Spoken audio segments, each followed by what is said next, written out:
going for Josh Nelson, everybody. Spends all day being a substitute gym teacher and comes down here to entertain you guys, huh? Yeah. Hey, everybody. Hey, sure, I'm addicted to nitrous oxide, but one day we're going to look back on this and laugh. Come on! Whip it! That guy just walked down the stairs. What? Whippets? Hi everybody, my name is Jimmy Callaway. Jimmy is obviously a nickname. My birth name is Precious. Well, my full birth name is Precious, based on the novel Push by Sapphire Callaway. No black people in PB, I forgot. Sorry, I moved away. Sorry, that's on me. You guys had a very strange day today. I got into a big fight with my peanut butter this morning.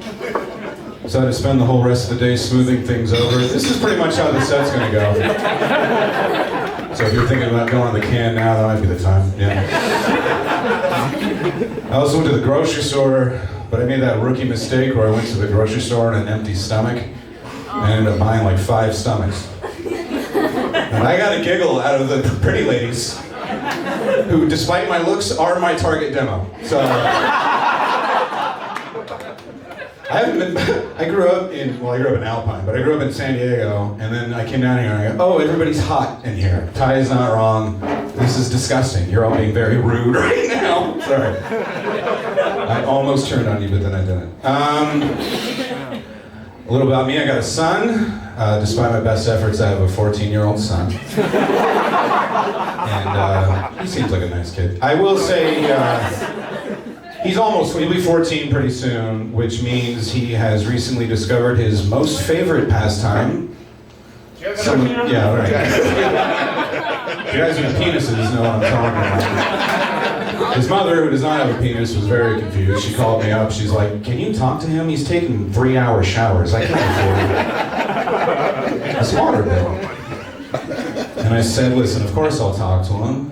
Because those are rookie numbers. We gotta get those numbers away. 3 hours. I did 3 hours standing on my head when I was his age, and I often did. You're welcome for that visual, ladies. His mom might have a penis. We don't know each other that well, if I'm being honest. Did I throw you guys off? I'm sorry.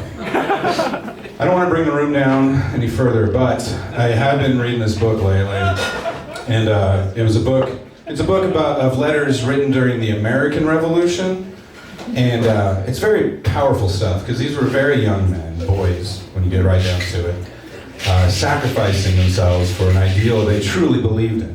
And I jotted this down. I'd like to share it with you guys. This is a letter written during the Siege of Boston, and it's from November of 1775. Hey, Ma! We're here fighting the fucking British, and it's wicked crazy. These fucking lemons got no fucking idea. Today we got a fuckload of cannons so they can go fuck themselves. I think Sam Adams is gonna invent a beer, be a wicked pisser. Anyway, say hi to Dad, go Pats, regards Mac. Very powerful stuff. Yes, you can applaud for our brave American Revolution. Yes, let them hear it, let them hear it. Oh boy, you guys. I come from a very large family, so, well, we're all about this size, so not a large family. There are a lot of us, and we're spread out all over the country, so I don't know my family that well. It just makes it very difficult for holiday shopping. Like, I have a cousin up in Oregon, and he's a cannibal. So for Christmas this year, I got him a subscription to People magazine. Well, that's a cute cannibal joke. How often do you hear a cute one? My ex-wife was notoriously difficult to shop for. Like, one time for her birthday, I bought her this really nice bottle of perfume. She did not wear it a single time. And I know that I bought it at her favorite gas station, so I don't get it.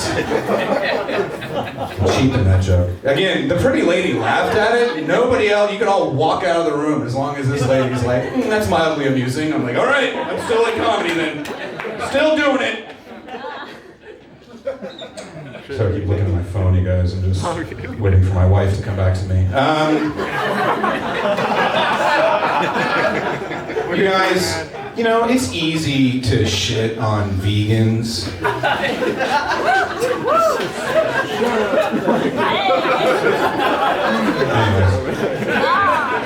I was thinking the other day, about what would be, like if I had the choice. Sir, if you had the choice to live in any historical time period, what would you choose? Right now? Dangerous. Right now? This would be the time in history that you would choose. Or the 70s? Okay, well let's break this down a hair. You're given the choice of any historical era, and you pick the one where you can't go outside without a fucking mask on? Am I? Because now I'm thinking about it, I'm like, maybe he's right. Also, the 70s? Go fuck yourself. I was born in the 70s. That's not a historical era. Can somebody check his... I don't even think he's old enough. If I could live in any historical era, since you brought it up, I would choose the Old West, right? That's the life for me, when men were men and the life expectancy was 26, huh? That's what I'd like, to be dead for 18 years. That joke always goes darker than I remember. I say it out loud. Thank you for the awe, sir. I read an article for this next bit. I saw they found some more horse meat in the cheeseburgers. You guys see that? Like at McDonald's. Did somebody just say, hell yeah? Is that a cow back there? Hell yeah. More of that. I'm with you, Bessie. I think they're, I don't want to take jobs away from glue manufacturers. I don't think that's cool. But I do think the rush to judgment on horse meat is a tad hasty. Do you guys have any idea how hard it is to catch and slaughter a fucking horse? They're built for speed. You can't just walk up to one without a sugar cube in your hand, you're taking a hoof to the face. Any idiot can slaughter a cow, you'll back me up. Any moron can slaughter a cow. Just go up to the cow and go, hey, they're gonna take your picture in here, and you wanna come to the cow? Oh, right, yeah, right here. Through here where the streaming is? Yeah, go ahead.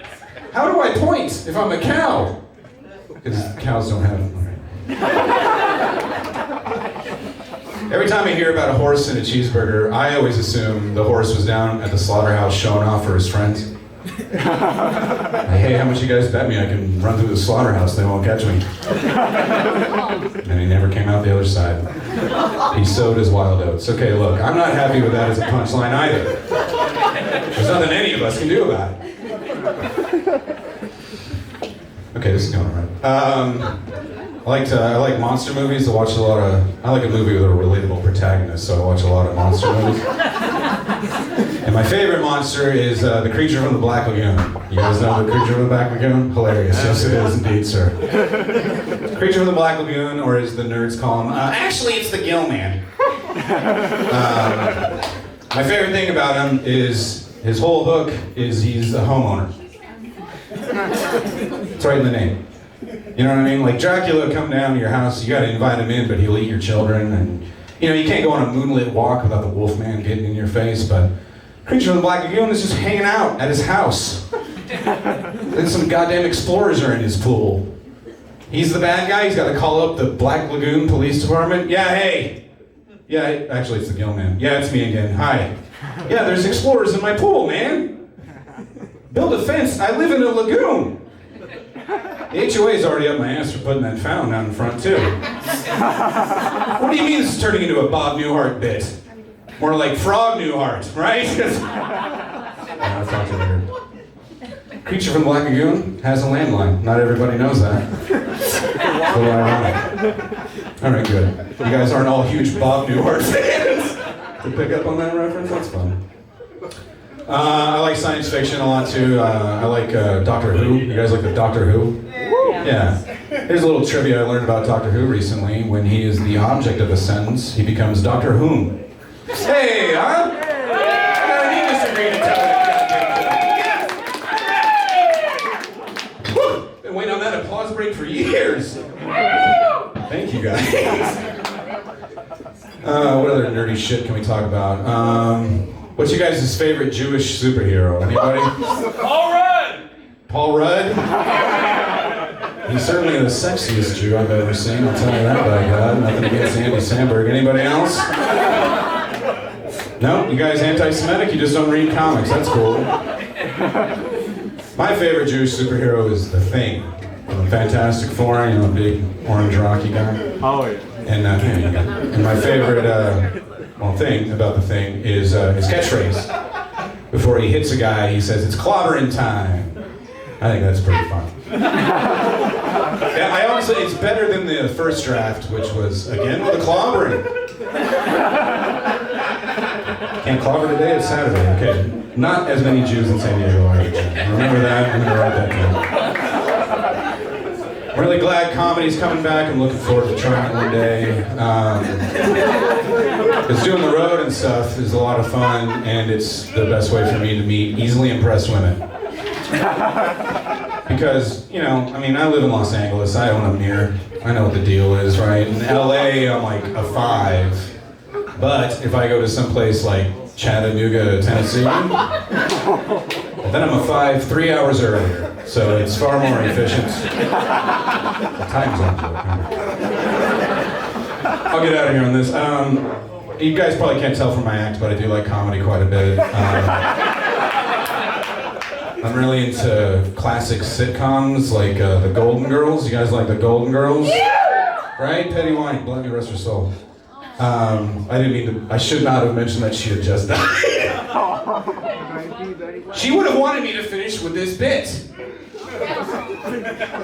I love The Golden Girls. I watch it every day. I was watching one today. This is so funny. Oh yeah, I was watching. Okay, let me think. Okay, so Blanche, right? She's the sassy one. She says, well, flirting is part of my heritage, right? And then Rose, she's kind of the dumb one. She goes, well, what does that mean? And then Dorothy, she's kind of the smart-ass one. She goes, it means her mother was a slut too. And then Blanche, not to be outdone, she shoots back with, hey! My fucking husband died! Fuck every man I meet till the pain goes away! I thought you guys are my friends!